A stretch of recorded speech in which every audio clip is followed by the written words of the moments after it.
Well, Chris, when you put your head on the pillow last night, could you envisage anything like that? No. I mean, obviously, we had some concerns too. We were still sort of thinking through the Tom Stewart thing, even the Sam de Koning one a little bit, even though we'd made that call by that stage. And we just have so much respect for what they can do when they're hot. And last time we played them down in Geelong, they were hot early. And, like, if anything, that made us think sort of hard about how we were playing at the time. And, I mean, we were confident that we were going to a final series in good shape, but better for the lessons we learned in a bit of a lean patch we had, and that Port game down at Geelong was probably in the middle of that. How impressed were you by your 6 finals debutants, the way they all stood up under the pressure of September? Yeah, it's not easy. I think it's easy to say, hey, it's just another game, but you'd have to be not paying attention if you didn't realise at least the stakes. And I think you just have so many people sort of in your ear telling you how different it is, and sort of our job internally is to remind them that it's not that different. And then it gives us a bit more confidence because we know those guys so well, and they haven't shown any signs of, one, getting ahead of themselves, which I think is the most important thing, but they haven't shown any signs of being overawed. But it's the biggest test they've had so far, and it's nice to see them come through it. Outside of grand finals, where does that sit for you in terms of a finals win? Without Tom, coming in to play Port Adelaide Oval, where many thought Port were the favourites. Yeah, where does that sit in terms of finals wins for you outside of grand finals? I find it really hard to rate them, Simeon. I try as hard as I possibly can to sort of think about, each game in isolation, much less the seasons. But I take your point. It was logical that they were good enough to finish second, earn a home final, team full of stars, that, if the game was on their terms, they were going to be hard to stop. So, to play the way we did on the night, something we should be proud of and should feel good. But been in the game long enough to know that if you start getting ahead of yourself because you have one good night, it'll bite you pretty quickly.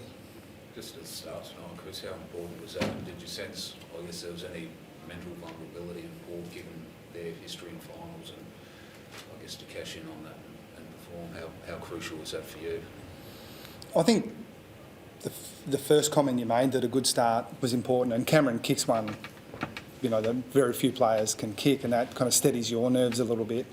And I, hand on heart, I don't think too much about the opposition in that sense. I've said for a number of years, and probably people in your position either don't believe me or choose not to, that stuff's theatre. And you can make your own analysis, but that's not something that motivates us. It's more about how quickly can you get the game played your way, and if that has some sort of fringe benefits by putting some doubt in the opposition's mind, then great. But if you start thinking, we're going to play this way because that's the way they'll think about it, I think you end up a bit confused.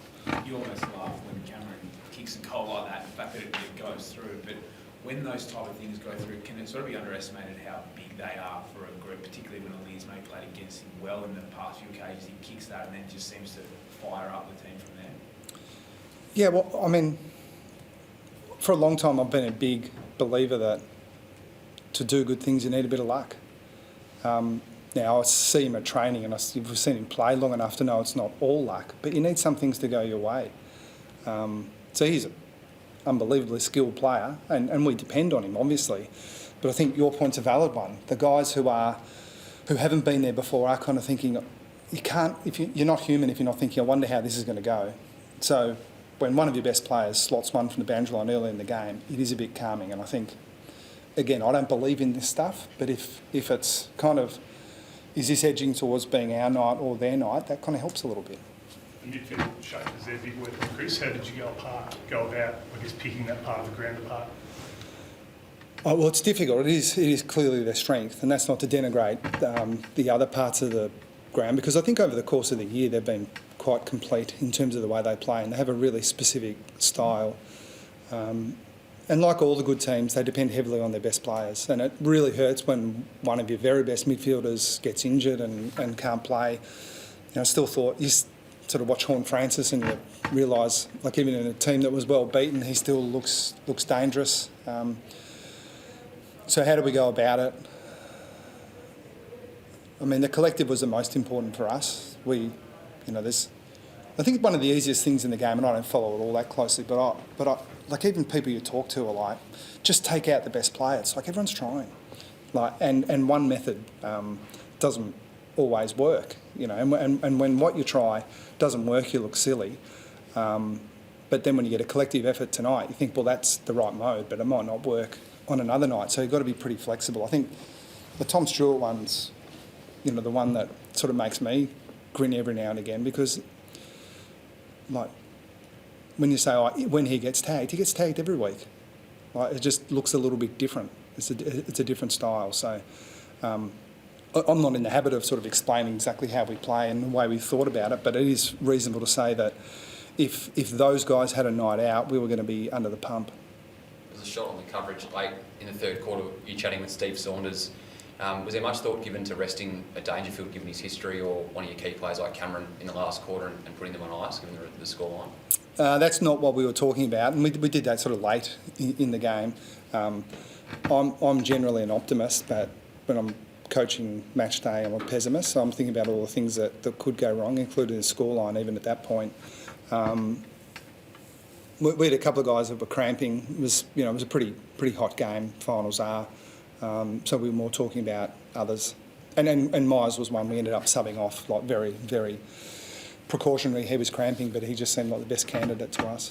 Is there something to be said for the fact that, Port have played in a lot of finals lately, but you have the finals winning experience. Do you think those sort of little edges win out, and maybe, obviously you can't speak for them, but they've got a bit of a monkey on the back, whereas you know how to win in the big games? No, I don't really believe in it. I feel like, Bob, it feels like yesterday that we were in that position. You lose a final and you feel terrible. And people, with respect, take the simplistic move, which is to say, they just didn't stand up in a big game. And okay.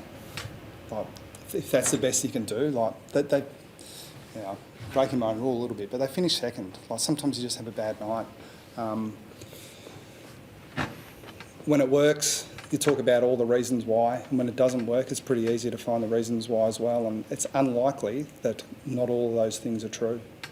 Can you just, I know you spoke about Tom Stewart before the game, but can you just take us through the process and what happened? The hamstring was a tick for that, but this morning? Yeah, so he had a good couple of weeks of training, and we were really optimistic that he would be right. He was in full training for a session on Monday, lead up to the game. We thought he was going to be right, but as always, and this has been our history, and if you sort of look back at it, you don't need to think too far back to big games where we've made conservative calls, even on really good players who have had some doubt. So we were still sort of weighing that up last night, and he started to come down with a bit of the flu, and then by the time he woke up, he was crook enough that he wouldn't play off the back of that. So it just sort of made the decision for him and us a little bit easier. But hand on heart, we were leaning towards not playing him, and we'd made the conservative call with De Koning as well. He'll get a game on Saturday, and then we can be more sure that he's really ready to come in and play near his best. So again, they're perfect examples of when you play well, you go, great decision. And if we had played poorly, it would have been what could have been without, if we had have had Stewart and De Koning. But I think we said pre-game, like our focus was on having a good month, not getting desperate, and trying to sort of bluff our way into a prelim. You can't do that in finals.